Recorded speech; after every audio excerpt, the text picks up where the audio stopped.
Goeiemôre vriende en baie welkom by ons oordenkings op hierdie koue Sondagoggend. Ja, so net voor die son opkom, sê hulle vir my dis nou 1 grade by ons en die aanvoelbare temperatuur buite is 0. En dit voel omtrent so.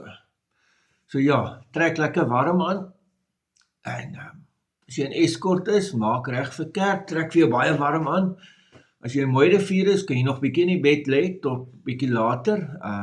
En dan sien ons mekaar 10:00 in die erediens en vanmiddag 4:00, wanneer dit nou alles ontdooi het, is ons erediens in Wenen.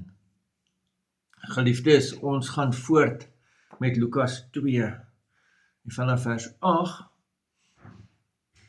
Daar was skaapwagters in dieselfde omgewing wat in die oop veld gebly en snags hulle skaaptroppe opgepas het. 'n Engel van die Here het aan hulle verskyn, en die hemelse glans van die Here het rondom hulle geskyn. Hulle het geweldig groot geskrik. Toe sê die engel vir hulle: Moenie bang wees nie. Kyk, ek bring vir julle 'n goeie boodskap, wat vir die hele volk 'n bron van groot vreugde sal wees. Vandag is daar vir julle in die stad van Dawid as verlosser gebore, Christus die Here. Dit sal vir julle die teken wees. Julle sal 'n pasgebore kind vind wat in doeke toegedraai is en in 'n krib lê. Skielik was daar saam met die engel 'n hemelse menigte wat God loof.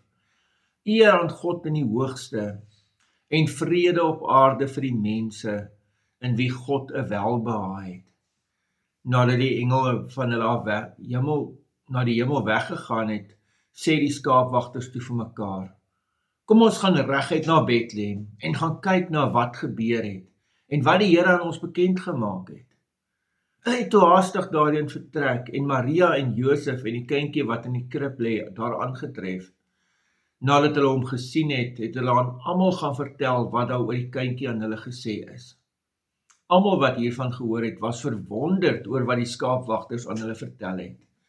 Maar Maria het al hierdie woorde gekoester en in haar hart daaroor bly nadink. Die skaapwagters het teruggekeer, terwyl hulle God verheerlik en prys oor alles wat hulle gehoor en gesien het, presies soos dit aan hulle meegedeel is.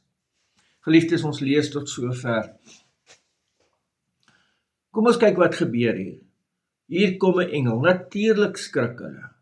Ek meen, jy moet. En die eerste woorde is: Moenie bang wees nie, ek bring vir julle goeie nuus, 'n goeie boodskap. Hierdie goeie nuus, hierdie goeie boodskap, word dan later die evangelie. Daarom lees ons die evangelie volgens Matteus, volgens Markus, volgens Lukas, volgens Johannes. Julle gaan sien in van die Engelse vertalings staan daar the good news according to. Hierdie nuus is so goed dat daar 'n nuwe literatuursoort gestig is, gevorm word, waarin hierdie nuus vertel word.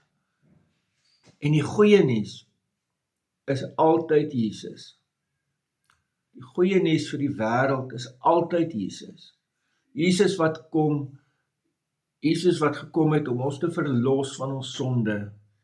En saam met dit is daar altyd God wat geprys word en verheerlik word. Hoor hoe doen die engele dit? Ere aan God in die hoogste en vrede op aarde vir die mense in wie God 'n welbehae het. Hier sing die engele. Wat doen die skaapwagters? Hulle prys God en hulle verheerlik hom oor alles wat hulle gehoor en gesien het. Daar sing hulle ook.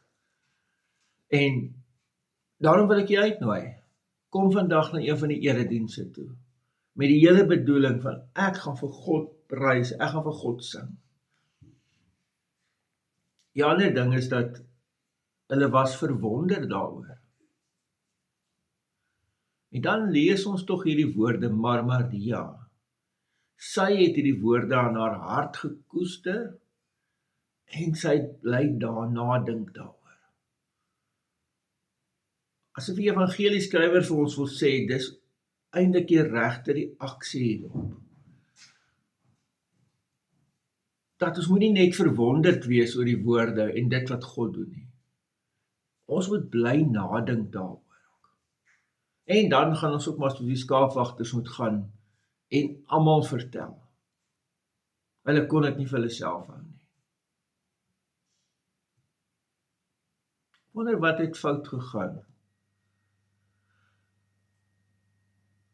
Wat het fout gegaan dat ons dit dan regkry om dit vir onsself te hou?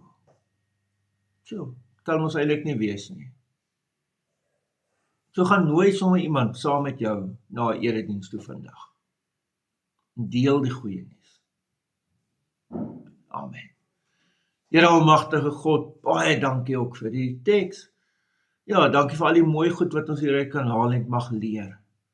En Here, ek bid vir die eredienste. Volgende 8 uur daar in Eskort, 10 uur in Mooirivier, 4 uur vanmiddag in Wenen. Ek bid Here dat U elke erediens sal seën tot eer van U heilige naam. Amen. Vriende, mag jy baie mooi, mag jy 'n baie geseënde dag hê. Totsiens.